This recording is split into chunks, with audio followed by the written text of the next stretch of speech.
1,00,000 మంది శివభక్తులతో కలిసి మహారుద్రాక్ష పూజలో పాల్గొనండి. వెంటనే కాల్ చేసి మీ పేరును నమోదు చేసుకోండి. శివ అనే అబ్బాయి న్యూడ్ వీడియోస్ పెట్టి అమ్మాయిని బ్లాక్ మెయిల్ చేసింది, కవరప్ చేసి మమ్మల్ని డ్రాగ్ చేసి మేము మా ఎంప్లాయీని అమ్మాయిని బయట పెట్టగలమా? పెట్టలేంగా. న్యూడ్ వీడియోస్ అది ఇది చేస్తే అక్కడ ఊరుకోరండి, వెంటనే లోపలేసేస్తారు. టు బి ఫ్రాంక్, ఆవిడకి నా ఫేస్ చూపిస్తే ఈయనైనా శివ అని అంటారా? మాకు 10 లక్షలు ఇస్తే కేసు మార్చేస్తామని. పోలీసులు కాదు, ఆ అబ్బాయి. అవునండి, అవును, అది నిజమేనండి. 10 లక్షల రూపాయలు నేను అడిగాను. అట్లీస్ట్ 10 లక్షలు ఇవ్వండి అని చెప్పి బతిలాడు. నా దగ్గర వీడియో ఉంది మాత్రం. అతని మీద క్రైమ్ కేసులు ఉన్నాయి, డ్రంక్ అండ్ డ్రైవ్ కేసులు ఉన్నాయి. కంపెనీ డిఫాల్ట్ చేసింది అతన్ని. సార్, నెంబర్స్ తో ప్రూవ్ చేస్తా, రికార్డ్స్ తో ప్రూవ్ చేస్తా. నా దగ్గర వాట్సాప్ చాట్ ఉంది. ఆవిడ దగ్గర ఏమున్నాయి అని చెప్పేసి ఆవిడ ఎలా మాట్లాడుతున్నారు. హైదరాబాద్ లో జ్యువెలరీ షాప్స్ కూడా వెళ్ళినాయి సార్ అమౌంట్. నాకు పొలిటికల్ గా ఫోన్లు చేపించి ఆపిచ్చారు. ప్రెసిడెంట్ పొలిటికల్ పార్టీ చేస్తారు. Minister sir. Hi, hello, welcome to Suman TV. నేను మీ Roshan. Nandu's world. So Nandu's world from day 1 నుంచి కూడా మీ అందరూ వ్యూయర్స్ కానీ లేకపోతే ఫాలోవర్స్ కానీ రెగ్యులర్గా ఫాలో అవుతూనే ఉన్నారు. ఇష్యూ ఏంటి, అసలు ఎవరు మోసం చేశారు, ఎవరి వల్ల ఇంతమంది మోసపోయారు, హస్బెండా లేకపోతే వైఫా? అంటే వైఫ్ అసలు డైరెక్టర్గా లేదు అని చెప్తున్నారు. కొన్నిట్లలో మనం మొన్న కూడా ఫేక్ కంపెనీస్ ఎన్ని ఉన్నాయి, రియల్ కంపెనీస్ ఎన్ని ఉన్నాయి, అండ్ అడ్రస్లు ఎందుకు చేంజ్ అవుతున్నాయి, డైరెక్టర్స్ ఎందుకు చేంజ్ అవుతున్నారు. రమా కూడా దాంట్లో వన్ ఆఫ్ ద డైరెక్టర్గా చాలా టైమ్స్ చేంజ్ అయ్యారు. బట్ ఫస్ట్ డే మనతో కాల్లో మాట్లాడినప్పుడు రమా నందన శివ అనే ఒక వ్యక్తి గురించి మాట్లాడారు. ఆ శివ అనే వ్యక్తి ఇంటెన్షనల్గా మా మీద ఇండియా వెళ్ళి ఇబ్రహీంపట్నంలో మా ఫ్యామిలీ మీద కేసు పెట్టాడు అని. బట్ ఎందుకు కేసు పెట్టాడు అనేది కూడా ఆమె క్లియర్గా చెప్పారు. ఎందుకంటే మా ఎంప్లాయర్ ఒక అమ్మాయి న్యూడ్ వీడియోస్ కూడా తను తీశాడు. అది మాకు తెలిసిన తర్వాత అతనితో మేము గట్టిగా మాట్లాడాము. అంటే మమ్మల్ని రకరకాలుగా అతనే బెదిరిస్తున్నాడు అని చెప్తున్నారు. బట్ అదే శివ ఫ్రమ్ డే 1 ఏదైతే రమా నందన నందూస్ వరల్డ్ శివ గురించి మాట్లాడారు, అదే శివ ఇప్పుడు మాట్లాడడానికి లైవ్ లో సిద్ధంగా ఉన్నారు. ఒకసారి మాట్లాడి కనుక్కుందాం. హలో శివ. చెప్పండి. సో శివ, ఫ్రమ్ డే 1 నుంచే మీ పేరు అన్ని ఛానల్స్ లో వినపడుతుంది, శివ శివ శివ. సో నేను కూడా అనుకున్నాను ఎవరు శివ అని, మీరు కూడా వచ్చిపోయారని నాకు తెలిసింది. బట్ ఎందుకు మీకు నందుకి లేకపోతే మధుకర్కి మధ్య ఎక్కడ రిలేషన్ స్టార్ట్ అయింది, ఎక్కడ బ్రేక్ అయింది, ఎందువల్ల బ్రేక్ అయింది? ఒకవేళ స్టార్ట్ అయితే అసలు మీరు ఎప్పుడైనా కలిసారా? కలిస్తే ఈ స్కామ్ గురించి మీకు ముందే తెలుసా? మీరెందుకు వాళ్ళ మీద కేసు పెట్టారు ఒకసారి చెప్పగలరా? ఎస్ అన్న, ఇది నాకు 2021లో నేను యూకే వెళ్ళాను. ఓకే, నేను వెళ్ళిన తర్వాత 1.5 year కి మధుకర్ పరిచయం, డెస్టినీ కన్సల్టెన్సీ. ఒకసారి మా కజిన్ ఒకళ్ళు తీసుకెళ్తే అక్కడికి వెళ్ళాను అనమాట. ఒక 3 hours అక్కడ కూర్చొని ఉన్నాం మేము. అప్పుడు మాకు ఆఫర్ చేశారు, ఏమని, ఇట్లాగా డెస్టినీ కన్సల్టెన్సీలో ఇట్లా మేము చేస్తున్నాము, వీసాస్ ఇవి అన్ని చేస్తున్నాము, ఎవరన్నా ఉంటే చెప్పండి. నేను వెళ్ళినప్పుడు స్టూడెంట్ గా వెళ్ళా.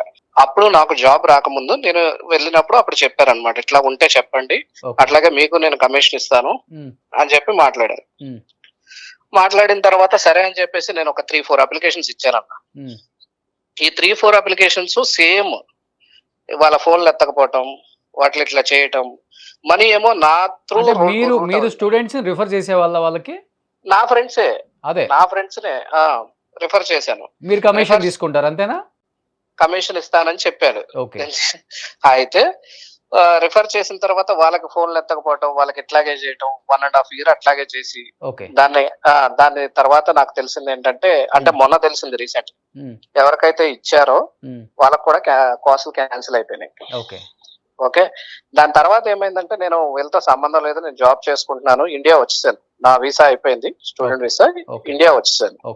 ఇండియా వచ్చేసిన తర్వాత 2023లో నేను వచ్చాను, నా పాస్పోర్ట్ మీద ఉంటుంది 2023. అప్పుడు దాకా మాదంతా బానే ఉంది రిలేషన్. 2024 అంటే ఒక ఫ్యామిలీ లాగా ఉంటారా మీరు మధుకర్ రమా? లేదండి, అసలు జస్ట్ కాల్స్ అనమాట. నా కాల్ కూడా ఎత్తేవాళ్ళు కాదు. 150 కాల్స్ చేస్తే 1 time లిఫ్ట్ చేసేవాళ్ళు. దాని తర్వాత నేను కలిసింది ఒక్కసారి నా లైఫ్ లో మధుకర్ని. దాని తర్వాత ఇక అన్ని ఫోన్ కాల్స్, ఫోన్ లో మాట్లాడటము ఇవేనమాట. సో నేను 2023లో ఇండియా వచ్చేసాను. అప్పటికి కూడా బాగానే ఉన్నాయి రిలేషన్స్. 2024లో నేను మా మిస్సెస్ కోసం అమౌంట్ కట్టాను. ఇండియన్ అకౌంట్స్ లో ఇండియన్ ట్రాన్స్ఫర్ గా 3 అకౌంట్స్ ఇచ్చారు ఆయన. ఓకే. కట్టాను. కట్టిన తర్వాత తనకి సక్సెస్ అయిపోయింది, వీసా ఇచ్చేశారు. ఓకే, వీసా ఇచ్చిన తర్వాత ఏమైందంటే ఎంప్లాయర్ ఎవరైతే ఉన్నారో అతని దగ్గరికి వెళ్ళాం. ఓకే. మరి జాయిన్ అవ్వాలంటే వెళ్ళాలి కదా, వెళ్ళాం. త్రూ ఇంటర్వ్యూ ఏమో మధుకర్ తీసుకున్నారు, జాయిన్ అవ్వడానికి ఏమో అక్కడే తీసుకెళ్లారు. ఓకే, మధుకర్ రాలేదు, మేమే అప్రోచ్ అయ్యాం. అందులో నెంబర్స్ ఉంటాయి కాబట్టి ఎంప్లాయర్ డీటెయిల్స్, ఎంప్లాయర్ ని అప్రోచ్ అయ్యి ఇట్లా మధుకర్ ఇలా ఇంటర్వ్యూ తీసుకున్నారు మిమ్మల్ని, మా వీసా సక్సెస్ అయింది, మీరు సిఓఎస్ ఇచ్చారు, ఇట్లా మేము జాయిన్ అవుతున్నాం అని వాళ్ళకి చెప్తే ఆ ఎంప్లాయర్ అసలు మీరు ఎవరో మాకు తెలియదు, మధుకర్ మా సిస్టమ్ ని హ్యాక్ చేసి మీకు ఇచ్చాడు డీటెయిల్స్, పాస్వర్డ్ అన్ని. సో ఇలాగే ఇంకో 4 ఇచ్చాడు, నేను వచ్చినట్టు క్యాన్సిల్ చేసేస్తున్నాను, మీరు మోసపోయారని చెప్పాడు. చెప్పంగానే నేనేం చేశాను, అట్లా కాదండి ఎక్కడో మీద పొరపాటు జరిగింది, ఒకసారి కాల్ మాట్లాడండి అని చెప్పారు మధుకర్తో. ఆయన ఏమన్నాడంటే నాకే 70 lakhs ఇది చేశాడు, ఓకే ఇట్లాగే సిఓఎస్ వేరే వాళ్ళకి ఇచ్చి నాకు 70 lakhs మోసం. కానీ మీరు ఇప్పుడు అక్కడ రమానందన్ మాట్లాడారు క్లియర్ గా, నందూస్ వరల్డ్ అనే ఆమె, అంటే మీరు ఆమె మీద పర్సనల్ గెడ్జ్ పెట్టుకొని ఇండియాకి వచ్చి తన మీద కేసు పెట్టారు అని. ఇంకొకటి ఏంటంటే మీరు అమ్మాయిల న్యూడ్ వీడియోస్ ఏమన్నా అక్కడ తీయటం జరిగిందా, మీ మొబైల్స్ లో తీసి బెదిరించటాలు లేకపోతే డబ్బులు అడగటాలు అలాంటివి చేశారని కూడా మీరు చెప్తున్నారా ఆమె, నిజమా అది? విన్నారా మీరు ఆ ఫోన్ కాల్ విన్నారా? నందన నాతో మాట్లాడింది విన్నారా? టు బి ఫ్రాంక్ ఆవిడకి నా ఫేస్ చూపిస్తే ఈయనైనా శివ అని అంటారు ఆమె. ఓకే. ఎందుకంటే తెలియదు ఆమెకి, అసలు నేనెవరో తెలియదు ఫస్ట్ ఆఫ్ ఆల్. ఓకే, ఎప్పుడు మాకు తెలిసిందంటే ఆవిడది, నేను కేసు పెట్టాను కదా, కేసు పెట్టిన తర్వాత అప్పుడు సోషల్ మీడియాలో చెప్పారు ఏమని, ఒక 3 తెలుగు వాళ్ళు ఇట్లా చేశారు అది ఇది అని చెప్పారు. మేబీ వాళ్ళ హస్బెండ్ ఆమెకి తప్పుగా ఎక్స్ప్లెయిన్ చేసి ఉండొచ్చు. నేనైతే ఎప్పుడు ఆవిడని కాంటాక్ట్ అవ్వలేదు, ఆవిడకి నా గురించి అసలు తెలియదు. అండ్ ఇంకొకటి న్యూడ్ వీడియోస్ అది ఇది చేస్తే అక్కడ ఊరుకోరండి, వెంటనే లోపలేసేస్తారు. రెండో విషయం ఏంటంటే నేను వచ్చిన తర్వాత, ఇప్పుడు నేను అక్కడ అంత గొడవ వేసుకుని ఇక్కడ కనుక వచ్చి ఉంటే ఇక్కడ అమౌంట్ ఎందుకు కడతానండి? 2024 లో అమౌంట్ కడతాం, 2023 లో నేను వచ్చాను. అంటే మీరు కేసులో ఎవరిని ఇన్వాల్వ్ చేసి పెట్టారు కేసు ఇక్కడ? 3 సార్. ఎవరెవరిని పెట్టారు? ఏవన్ వచ్చి మధుకర్ గారు, నందన గారు, వాళ్ళ ఫాదర్ మోహన్ రావు గారు. అంటే మధుకర్ ఫాదర్? అవునండి. ఓకే. ఎందుకంటే నేను ఇక్కడ మనీ వేసేటప్పుడు మరి ఒక 10 లక్షల రూపాయలకి మీరు బేరం ఆడుకున్నారు కేసు వాపస్ తీసుకోవడానికి అని కూడా మాట్లాడేదాం ఫోన్ లో, విన్నారా? అవునండి, అవును అది నిజమేనండి. 10 లక్షల రూపాయలు నేను అడిగాను, ఎందుకంటే నేను కట్టింది 15 లక్షల రూపాయలు. ఓకే. వాళ్ళు నాకు ఇచ్చింది 2 lakhs. నేను అట్లీస్ట్ 10 లక్షలు ఇవ్వండి అని, బేరం కాదు సార్, అట్లీస్ట్ 10 లక్షలు ఇవ్వండి అని చెప్పి బతిలాడా. నా దగ్గర వీడియో ఉంది వాళ్ళ ఫాదర్. నేను అందరినీ సోషల్ మీడియాలకు తెచ్చి ఇవన్నీ చేయదలుచుకోలేదు సార్, అందుకని చెప్పేసి నేను పోలీస్ వారికి సబ్మిట్ చేశాను. సో ఎవిడెన్సెస్ అనేవి మా దగ్గర అయితే పక్కాగా ఉన్నాయి సార్. ఆవిడ అన్నట్టు నేను న్యూడ్ వీడియోస్ తీసాను అది ఇది అంటే ఆవిడని బయట పెట్టమనండి, మీ దగ్గరే మీ సమక్షంలోనే మీ డిబేట్ లోనే నేనే వస్తా లైవ్ గా కూర్చుందాం, ఆవిడ దగ్గర ఉన్న ప్రూఫ్స్ చూపిమనండి, నా దగ్గర ఉన్న ప్రూఫ్స్ నేను చూపిస్తాను, సరిపోతుంది కదా. క్లియర్ గా అంతా కూడా నందన వర్సెస్ శివలాగే వెళ్ళింది ఆ కేసు అంతా కూడా. ఎందుకు వెళ్ళిందంటే పర్సనల్ గా కాదు సార్, ఇది ఏమైందంటే వీళ్ళు ఎప్పుడైతే నన్ను బ్లాక్ చేశారో ఇండియా నుంచి, ఇలా జరిగింది అన్నప్పుడు మధుకర్ బ్లాక్ చేశాడు. ఓకే. ఆ ఎంప్లాయర్ ఇప్పుడు ఈ రోజు కూడా మిమ్మల్ని కూడా బ్యాన్ చేశారా యూకేకి ఒక 10 years? ఏం లేదు సార్, మిమ్మల్ని ఏం బ్యాన్ చేయలేదు. నా ప్రొఫైల్ గానీ మా మిస్సెస్ ప్రొఫైల్ గానీ అన్ని పక్కాగా ఉన్నాయి. ఇప్పుడు మీ మిస్సెస్ యూకే లోనే ఉన్నారా? లేదు సార్, వీళ్ళు కాస్ట్ సిఓఎస్ వేశారు కదా, ఫెయిల్ అయింది కదా. ఓకే. సో వేరే కంట్రీలో ఉన్నారు ప్రెసెంట్. ఓకే. నేను కూడా వేరే కంట్రీ నుంచే వచ్చాను, ఇప్పుడు కేసు జరుగుతుంది కాబట్టి. ఏం చెప్పారు పోలీసులు ఏం భరోసా ఇస్తున్నారు అసలు విక్టిమ్స్ కి? అంటే కోర్టు జారీ చేశారు ఇండియా ఏ క్షణం వచ్చినా కానీ అరెస్ట్ చేయమని, బట్ వాట్ అబౌట్ లండన్ లో ఎలా ఉంది సిచ్యువేషన్, వాళ్ళ మీద ఎలాంటి యాక్షన్ అని తీసుకున్నారా? తీసుకున్నారు సార్, ఆల్రెడీ కావేటి శ్రీనివాస్ గారితో టచ్ లో ఉన్నారు మా వాళ్ళంతా. రేపు మండే 5th వస్తున్నారు సార్ లండన్. సో అక్కడ కేసెస్ అనేవి ఫైల్ చేస్తున్నారు. ఇప్పుడు దాకా కేసెస్ ఫైల్ అవ్వలేదని మాత్రం లేదు సార్, 50 కేసుల దాకా పెట్టాం. ఎట్లా పెట్టామంటే హెచ్ఎంఆర్సీ త్రూ ఇచ్చామన్నమాట. సో అవి రిఫరెన్స్ నెంబర్స్ వస్తాయి కానీ మనకి ఇది రాదు, డీటెయిల్స్ రావు. ఇప్పుడు మీరు ఎవరైనా సరే యూకే హెచ్ఎంఆర్సీ నెంబర్ కి కాల్ చేస్తే వీళ్ళ మీద కేసెస్ ఉన్నాయంటే వాళ్ళు చెప్తారు సార్ కేసెస్ ఉన్నాయని. ఓకే. చాలా వెళ్ళినాయి కంప్లైంట్స్ అనేవి, మేమైతే ఎక్కడ ఇది చేయలేదు. అండ్ ఇంకొకటి నేను 56 నెంబర్స్ నా దగ్గర పర్సనల్ గా ఉన్నాయి. వీళ్ళు అమౌంట్ ఎవరెవరి దగ్గర తీసుకున్నారు, వాట్సాప్ చాట్స్, రికార్డింగ్స్ దాని తర్వాత స్టేట్మెంట్లు అన్నీ ఉన్నాయి. సో అందరికి మినిమం ఎంత ఎగ్గొట్టారు? 15 to 25 సార్. మినిమం కొంతమందికి 50 పైన ఉంది, కొంతమందికి ఏమో ₹1,00,00,000 ఉంది, అలా ఉన్నాయి సార్. సో మీ దగ్గర ఉన్న లిస్ట్ కే ఒక 10-15 కోట్లు వచ్చేస్తుంది అనుకుంటా. 14.5 crores వచ్చింది సార్ మీ దగ్గర ఉన్న లిస్ట్ లోనే. అవును సార్. ఓకే. సో వీటన్నిటిని నేను ఎక్స్టర్నల్ మినిస్ట్రీకి కూడా ఫార్వర్డ్ చేస్తున్నాను. ఆల్రెడీ వెళ్ళి కాంటాక్ట్ అయ్యాం సార్. వాళ్ళు కూడా చాలా సానుకూలంగా స్పందించారు.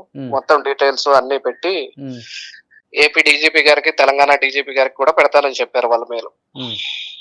దాని తర్వాత అక్కడ నుంచి ఎక్స్టర్నల్ మినిస్టర్. మీరైతే ఇంతవరకు నందుతో మాట్లాడలేదు, కేవలం ఫోన్ లో ఆమె ఫస్ట్ నాతో మాట్లాడిన దాంట్లో మీ పేరు వాడారు. మీకు ఆమెకి ఎప్పటి నుంచో పరిచయం ఉంది, మీ ఇద్దరు కలిసి బిజినెస్ చేశారు. ఆ బిజినెస్ లో ఒక్కోటి పర్సనల్ గెలిచి పెట్టుకొని ఇండియాకి వచ్చి ఇబ్రహీంపట్నంలో వాళ్ళ ఫ్యామిలీని ఇన్వాల్వ్ చేసి, వాళ్ళ మామయ్యని ఇన్వాల్వ్ చేసి, అంత పెద్ద ఏజ్ లో ఉన్న వ్యక్తిని ఇన్వాల్వ్ చేసి కేసు పెట్టి మీరు అక్కడ చాలా చేయలేని పనులన్నీ చేశారు. అందుకని ఇండియా వచ్చేసారు, పంపించేశారు మిమ్మల్ని. మీరు అది కేసు వాపస్ తీసుకోవడానికి పోలీసులతో బేరం ఆడి 10 లక్షలు డిమాండ్ చేశారని ఆమె చెప్పింది. అంతా ఫేక్ అంటారు, అంతేనా సార్? నెంబర్స్ తో ప్రూవ్ చేస్తా, రికార్డ్స్ తో ప్రూవ్ చేస్తా. నా దగ్గర వాట్సాప్ చాట్ ఉంది. ఓకే, ఆవిడ దగ్గర ఏమున్నాయి అని చెప్పేసి ఆవిడ ఎలా మాట్లాడుతున్నారు? నేను వచ్చింది 2023. ఒకవేళ వాళ్ళే యూకే నుంచి నన్ను పంపించేశారు. మాట్లాడడానికి ట్రై చేశారా ఎప్పుడైనా నందుతో మీరు? చాలా మెసేజ్లు కూడా పెట్టాను సార్. నా దగ్గర లేదు సార్. ఓకే. ఏదన్నా మేము ఆ రోజు పేపర్ లో వేయించాను కాబట్టి. మీట్ అయ్యారా ఒక్కసారన్నా నందునే మీరు యూకేలో? ఎంతవరకు మీట్ అవ్వలేదు సార్. ఓన్లీ మధుకర్ని మీట్ అయ్యారు అంతే? అవును సార్. ఓకే. బట్ కర్త కర్మ క్రియ ఎవరంటారు? నందు అంటారా, మధుకర్ అంటారా? ముందుండి ఇతను వెనకుండి డైరెక్షన్ చేసి ఈయన ముందుండి ఎట్లా ప్రాసెస్ చేయాలో అది చూసుకుంటాడా, లేకపోతే మొత్తం డైరెక్షన్ మొత్తం అంతా యాక్టింగ్ మొత్తం ఇతరైనా అసలు A to Z screen play కథ మొత్తం మధుకర్ గారేనండి. నందన గారిని తప్పు పట్టించడమే, ఆవిడ పేరు మీద ఇవన్నీ చేయించడం అనేది జరుగుతుంది. ఆవిడ కూడా 2-3 కంపెనీల్లో డైరెక్టర్ గా ఉండి పేపర్ లో ఆవిడైతే ఎవరితో బాధితులతో డైరెక్ట్ గా మాట్లాడింది ఇంటరాక్షన్స్ కానీ ఎక్కడా లేవండి. కానీ ఆవిడ అకౌంట్ నెంబర్స్, ఆవిడ పేరు మీద ఉన్న కంపెనీలు అవన్నీ ఫార్వర్డ్ చేసింది. ఆమె అకౌంట్ లో కూడా డబ్బు వెళ్ళింది? వెళ్ళింది సార్. ఎంతవరకు వెళ్ళండొచ్చు ఆమె అకౌంట్ కి? ఒక 100 కోట్లు? లేదు సార్, నాకు ఐడియా లేదు సార్. ఐడియా లేకుండా మాట్లాడలేను. మీ దగ్గరే 14.5 కోట్లు అంటున్నారు, ఇంకా మొత్తం 300 మంది స్టూడెంట్స్ అంటున్నారు. అవును సార్. ఓవరాల్ గా చూసుకుంటే అదే 80 నుంచి 100 కోట్లు వస్తుంది.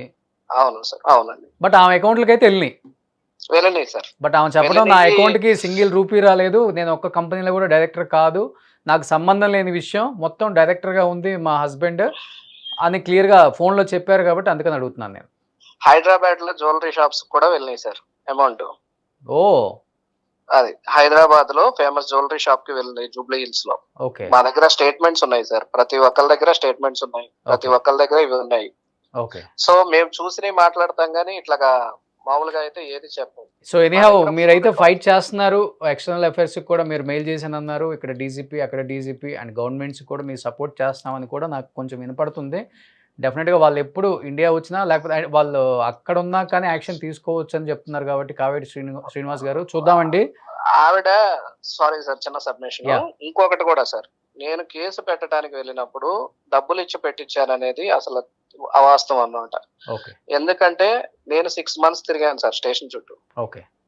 స్టేషన్ చుట్టూ 6 months తిరిగితే నాకు పొలిటికల్ గా ఫోన్లు చేపించి ఆపిచ్చారు. చాలా ప్రెజర్ చేశారు. ఏ పొలిటికల్ పార్టీ నుంచి కాల్స్ చేపించారు మీకు? Present political party sir. Okay, అదే కూటమిలో 3 పార్టీలు ఉన్నాయి, ఏ party? Main party sir. Okay. So MLA చేశారా, ఎంపీ చేశారా, మినిస్టర్ చేశారా? Minister sir. మినిస్టర్ కాల్ చేశారా మీకు? లేదు సార్, ఆఫీసర్స్ కి కాల్ చేశారు. ఆఫీసర్స్ మాకు చెప్పారు కేసు పెట్టొద్దనా? కేసు పెట్టొద్దని కదా సార్. వాళ్ళ ఫాదర్ ని తీసుకొచ్చి మాట్లాడిచ్చారు ఇక్కడ. వాళ్ళ ఫాదర్ ని తీసుకొచ్చి ఎంక్వైరీ చేసేటప్పుడు ఒక 10 phones వచ్చినాయి. ఓకే. దాని తర్వాత ఇంకొకటి గుంటూరులో ఇట్లాగే ఇంకో అతను ఉన్నాడు బాధితుడు. వాళ్ళకైతే గనక వేరే పార్టీ నుంచి, అంటే ప్రెసెంట్ పొలిటికల్ పార్టీలోనే కూటమి ప్రభుత్వం వేరే వాళ్ళ దగ్గర నుంచి వచ్చింది.